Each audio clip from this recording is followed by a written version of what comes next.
Assalamualaikum warahmatullahi wabarakatuh. Perkenalkan, nama saya Ahmad Ulil Absar. Saya dari program studi D3 Administrasi Keuangan, Fakultas Ekonomi dan Bisnis Universitas Jember.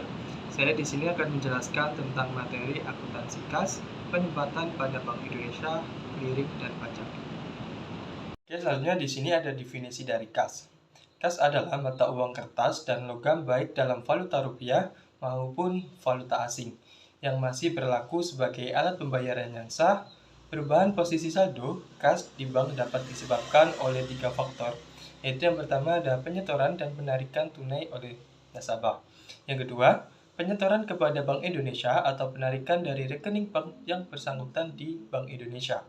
Dan yang ketiga, penggunaan untuk transaksi internal bank seperti untuk dana kas kecil, pembayaran biaya-biaya operasional, biaya gaji, dan sebagainya. Baik, selanjutnya ada transaksi internal bank syariah dapat dibedakan menjadi 2 jenis, yaitu yang pertama ada transaksi tanpa menggunakan kas kecil. Bank biasanya melakukan pembayaran via rekening.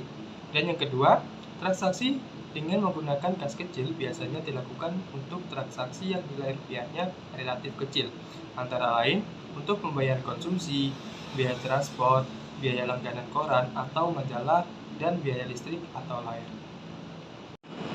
Oke, baik. Selanjutnya di sini ada akuntansi kas untuk penyetoran dan penarikan oleh nasabah melalui teller.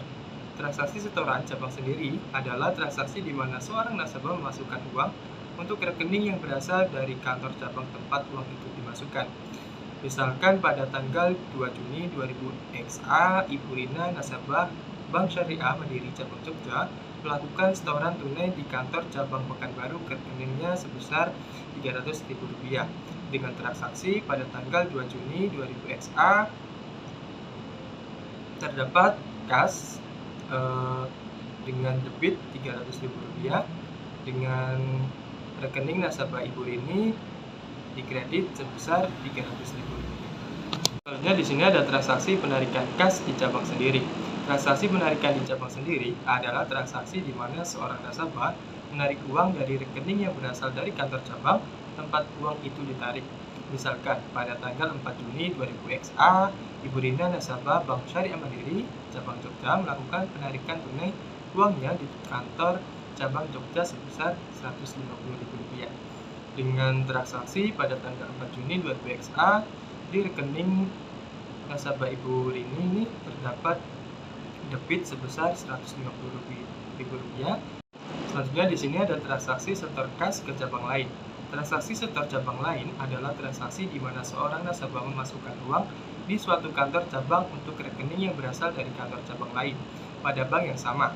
Misalkan pada tanggal 7 Juni 2000 XA, Ibu Rina melakukan setoran tunai di kantor BSI Cabang Jogja ke rekening BSI atas nama Baim di Jember sebesar Rp50.000. Maka jurnalnya adalah sebagai berikut. Pada tanggal 7 Juni 2000 XA terdapat kas sebesar Rp50.000 dengan RAK Cabang Jember dikredit sebesar Rp50.000. Jurnal di kantor cabang pemilik rekening atau cabang Jogja pada tanggal 7 Juni terdapat RAK Cabang Jember sebesar Rp50.000 dengan rekening nasabah Baim dikredit sebesar Rp50.000. Oke, selanjutnya di sini ada transaksi penarikan kas di cabang lain. Transaksi penarikan di cabang lain adalah transaksi di mana seorang nasabah menarik uangnya di suatu kantor cabang melalui kantor cabang lain pada bank yang sama. Misalkan pada tanggal 10 Juni 2000 XA, Ibu Rina nasabah Bank Syariah Indonesia Cabang Jogja melakukan penarikan di Bank Syariah Indonesia Cabang Surabaya sebesar Rp50.000. Maka jurnalnya ada sebagai berikut. Jurnal di kantor cabang tempat transaksi penarikan cabang Surabaya pada tanggal 10 Juni 2000 XA, RAK Cabang Jogja sebesar Rp50.000 di debit dengan kas sebesar Rp50.000 di kredit.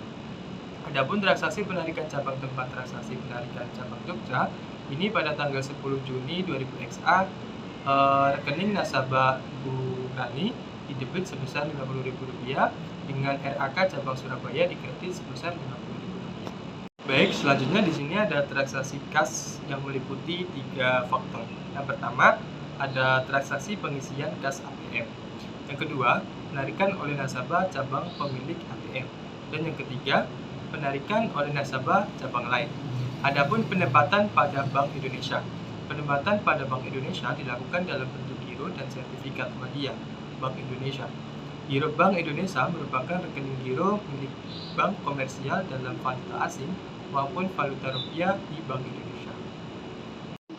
Baik, selanjutnya di sini ada clearing.